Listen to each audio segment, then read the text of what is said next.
الرجیم بسم اللہ الرحمن الرحیم۔ محترم سامعین و ناظرین، سورۃ الانعام آیت نمبر 155 سے آغاز کر رہے ہیں۔ اللہ سبحانہ و تعالی نے ارشاد فرمایا، وَهَذَا كِتَابٌ أَنزَلْنَاهُ مُبَارَكٌ، اور یہ برکت والی کتاب ہم نے اتاری، فَاتَّبِعُوهُ، تو اس کی پیروی کرو، وَاتَّقُوا لَعَلَّكُمْ تُرْحَمُونَ، اور پرہیزگاری کرو کہ تم پر رحم ہو۔ یعنی قرآن شریف جو کثیر خیر والا، کثیر نفع والا اور کثیر برکت والا ہے اور قیامت تک رہے گا، اور تحریف و تبدیل و نسخ سے محفوظ رہے گا۔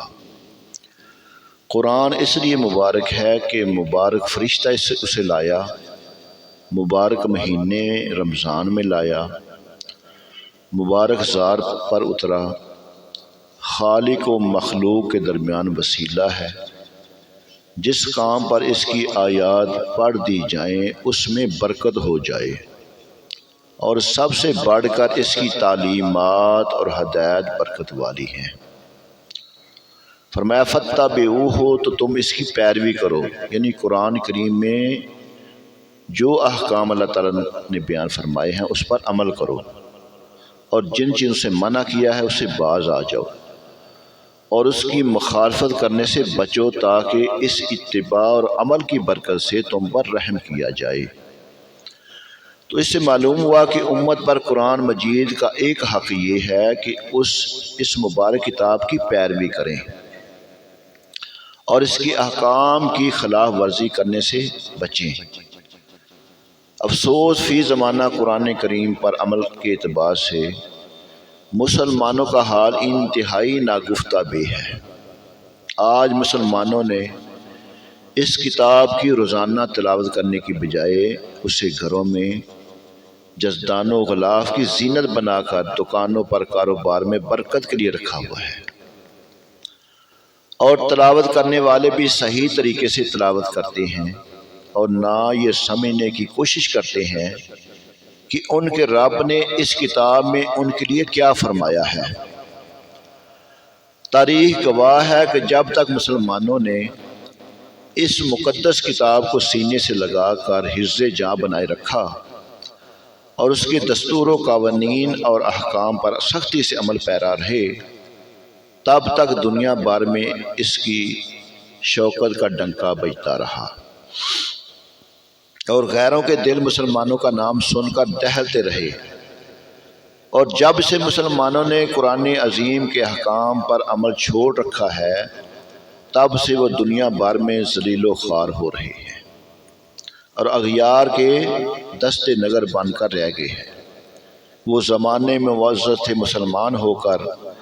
ہم خوار ہوئے تارک قرآن ہو کر۔ قرآن کریم کے احکام پر عمل نہ کرنے کا دنیاوی نقصان تو اس جگہ، آخری نقصان بھی انتہائی شدید ہے۔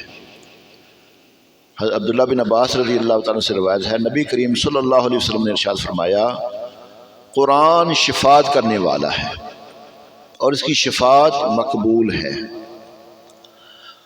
اور جس نے اس کے احکام پر عمل کر کے اسے اپنے سامنے رکھا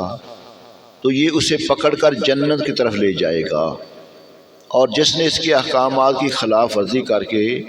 اس نے اپنے پیچھے رکھا تو یہ اسے ہانک کر جہنم کی طرف لے جائے گا۔ ان تقولوا انما انزل الکتاب علی طائفتان من قبلنا، اور اس لیے اترا تاکہ تم یہ نہ کہو کہ کتاب تو ہم سے پہلے دو گروہوں پر اتری تھی، وَإِن كُنَّا عَن دِرَاسَتِهِمْ لَغَافِلِينَ، اور ہمیں ان کے پڑھنے پڑھانے کی کچھ خبر نہ تھی۔ یعنی یہ قرآن اس لیے نازل کیا تاکہ تمہیں یہ کہنے کی گنجائش باقی نہ رہے کہ اللہ تعالیٰ کی کتابیں جیسے تورات اور انجیل تو ہم سے پہلے دو گروہوں پر یعنی یہود و عیسائیوں پر اتری تھی۔ ہماری عرب کی سرزمین میں نہ تو کوئی رسول آیا، نہ کوئی کتاب، پھر جو کتابیں تورات اور انجیل آئیں وہ ہماری زبان میں نہ تھیں اور نہ ہمیں کسی نے ان کے معنی بتائے، پھر ہم ہدایت پر کیسے آتے؟ اللہ تعالیٰ نے قرآن کریم نازل فرما کر بتا دیا کہ اب تمہارا کوئی عذر باقی نہ رہا اور تم یہود و نصارہ کے محتاج نہ رہے۔ فرمایا او تقولوا لو ان انزل علینا الکتاب لکنا اہدی منہم، اللہ سبحانہ و تعالیٰ نے فرمایا یا تاکہ تم یہ نہ کہو کہ اگر ہم پر یہ کتاب اترتی تو ہم ان سے زیادہ ہدایت یافتہ ہوتے۔ فَقَدْ جَاءَكُمْ بَيِّنَةٌ مِّن رَبِّكُمْ وَهُدًى وَرَحْمَةٌ، اللہ سبحانہ و تعالیٰ فرما رہے ہیں تو تمہارے رب کی روشن دلیل اور ہدایت اور رحمت آ گئی ہے۔ فَمَنْ أَظْلَمُ مِمَّنْ كَذَبَ بِآيَاتِ اللَّهِ وَصَدَفَ عَنْهَا، اللہ سبحانہ تعالیٰ نے فرمایا تو اس سے زیادہ ظالم کون ہے جو اللہ کی آیتوں کو جھٹلائے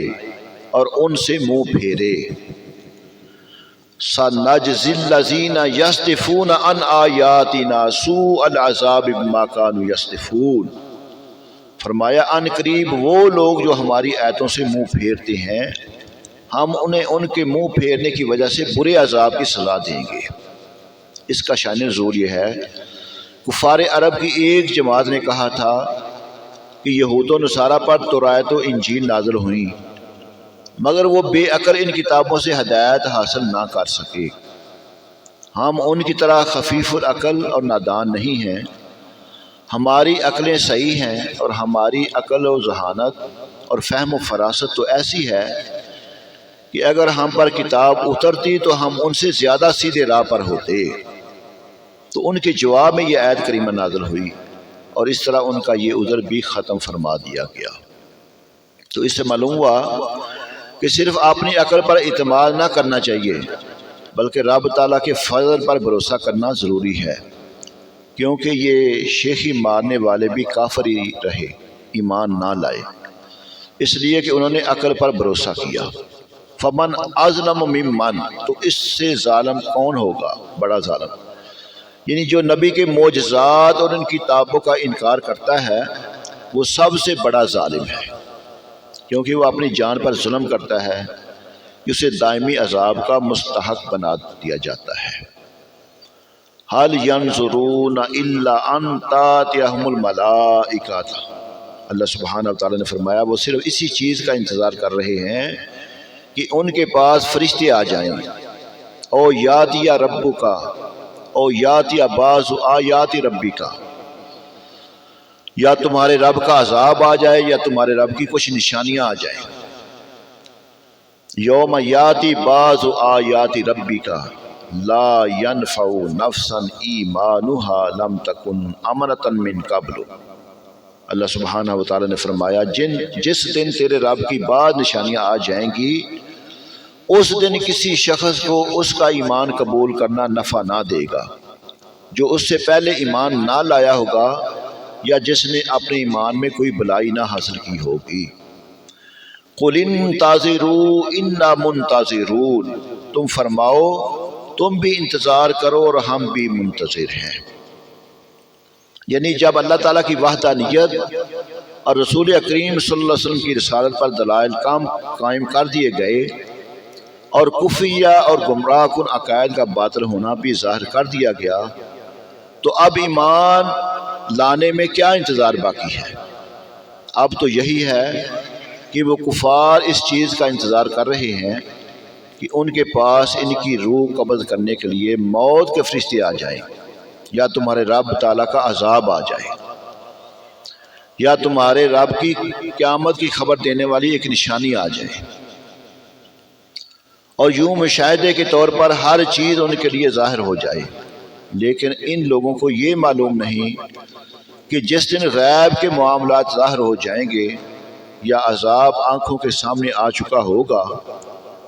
تو اس دن کافر کو ایمان لانا نفع نہ دے گا۔ اور اکثر مفسرین کرام نے فرمایا اس آیت میں جو فرمایا گیا ہے نا کہ جس دن تیرے رب کی ایک نشانی آئے گی، اس نشانی سے مراد آفتاب کا مغرب سے طلوع ہونا ہے۔ چنانچہ بخاری مسلم کی حدیث میں ہے کہ قیامت قائم نہ ہوگی جب تک سورج مغرب سے طلوع نہ ہوگا، اور جب وہ مغرب سے طلوع ہوگا تو اسے لوگ دیکھیں گے تو سب ایمان لائیں گے اور یہ ایمان نفع نہ دے گا۔ یعنی کہ قیامت کا جب ظہور ہو جائے گا نا تو اس وقت ایمان بھی نفع نہیں دے گا۔ او کسبت فی ایمانہم خیرا، اور جس نے اپنے ایمان میں کوئی بلائی نہ حاصل کی ہوگی۔ اس کے معنی یہ ہے کہ مغرب کی جانب سے سورج طلوع ہونے سے پہلے جس گناہگار مومن نے توبہ نہ کی تو اب اس کی توبہ قبول نہیں۔ امام ضحاک رحمۃ اللہ تعالیٰ فرماتے ہیں اس نشانی کے ظاہر ہونے سے پہلے جو مومن نیک اعمال کرتا تھا، نشانی ظاہر ہونے کے بعد بھی اس طرح اس کے نیک اعمال اللہ تعالیٰ قبول فرمائے گا۔ البتہ یہ نشانی ظاہر ہوئی تو اس وقت نہ کافر کا ایمان مقبول ہے نہ گناہگار کی توبہ، کیونکہ یہ ایسی حالت ہے جس نے انہیں ایمان لانے اور گناہوں سے توبہ کرنے پر مجبور کر دیا۔ لہذا جس طرح عذاب الہی دیکھ کر کفار کا ایمان لانا بے فائدہ ہے، اس طرح قرب قیامت کے ہولناک مناظر دیکھ کر بھی ایمان اور توبہ قبول نہیں۔ تو اس آیت میں ہر مسلمان کے لیے نصیحت ہے کہ وہ جلد از جلد اپنے گناہوں سے سچی توبہ کر کے نیک اعمال میں مصروف ہو جائے۔ نیک اعمال میں سبقت کرنے کی ترغیب حدیث پاک میں دی گئی ہے۔ چنانچہ حضرت ابو ہریرہ رضی اللہ تعالیٰ سے روایت ہے، تاجدار رسالت صلی اللہ علیہ وآلہ وسلم نے ارشاد فرمایا، 6 چیزوں کے ظاہر ہونے سے پہلے نیک عمل کرنے میں سبقت کرو: سورج کے مغرب سے طلوع ہونے، دھویں، دجال، دابۃ الارض، تم میں سے کسی ایک کی موت یا سب کی موت یعنی قیامت سے پہلے پہلے۔ امام غزالی رحمۃ اللہ تعالیٰ فرماتے ہیں توبہ میں تاخیر کرنا سخت نقصان دہ ہے، کیونکہ گناہ سے ابتداً فسادت قلبی پیدا ہوتی ہے، پھر رفتہ رفتہ گناہ کا انجام یہ ہوتا ہے کہ انسان کفر و گمراہی اور بدبختی میں مبتلا ہو جاتا ہے۔ تو کیا تم ابلیس اور بلعم بن باعور کا واقعہ بھول گئے؟ ان سے ابتدا میں ایک ہی گناہ صادر ہوا تھا، آخر نتیجہ یہ ہوا کہ وہ کفر میں مبتلا ہو گئے اور ہمیشہ کے لیے تباہ حال لوگوں میں شامل ہو گئے۔ تو ان کے انجام کو مدد رکھتے ہوئے تم ڈرتے رہو، اور تم پر لازم ہے کہ توبہ کے بارے میں اپنے اندر بیداری اور جاوشانی پیدا کرو۔ اگر تم نے جلد توبہ کر لی تو ان قریب تمہارے دل سے گناہوں کے اصرار کی بیماری کا کلا کما ہو جائے گا، اور گناہوں کے بوجھ سے تمہاری گردن آزاد ہو جائے گی، اور گناہوں کی وجہ سے دل میں جو قساوت اور سختی پیدا ہوتی ہے اس سے ہرگز بے خوف نہ ہو، بلکہ ہر وقت اپنے حال پر نظر رکھو، اپنے نفس کو گناہوں پر ٹوکتے رہو اور اس کا محاسبہ کرتے رہو، اور توبہ استغفار کی طرف سبقت و جلدی کرو، اور اس میں کسی قسم کی سستی اور کوتاہی نہ کرو، کیونکہ موت کا وقت کسی کو معلوم نہیں اور دنیا کی زندگی محض دھوکہ اور فریب ہے۔ قُلِ انتظروا، تم فرماؤ تم انتظار کرو، یعنی اے کافرو تم موت کے فرشتوں کی آمد یا عذاب یا نشانی ان میں سے کسی ایک کے آنے کا انتظار کرو، اور ہم بھی تم پر عذاب آنے کا انتظار کر رہے ہیں۔ ان قریب معلوم ہو جائے گا کہ کس کا انتظار درست تھا۔ چنانچہ اللہ تعالیٰ کے فضل سے کافر ہلاک اور مغلوب ہوئے، جبکہ مسلمانوں کو غلبہ عطا ہوا، اور قیامت کے دن بھی کفار ہلاک ہوں گے اور مومن کامیاب و کامران ہو کر سرخرو ہوں گے۔ اللہ سبحانہ و تعالیٰ ہمیں قرآن پاک کے احکامات کو سمجھ کر عمل پیرا ہونے کی توفیق عطا فرمائے۔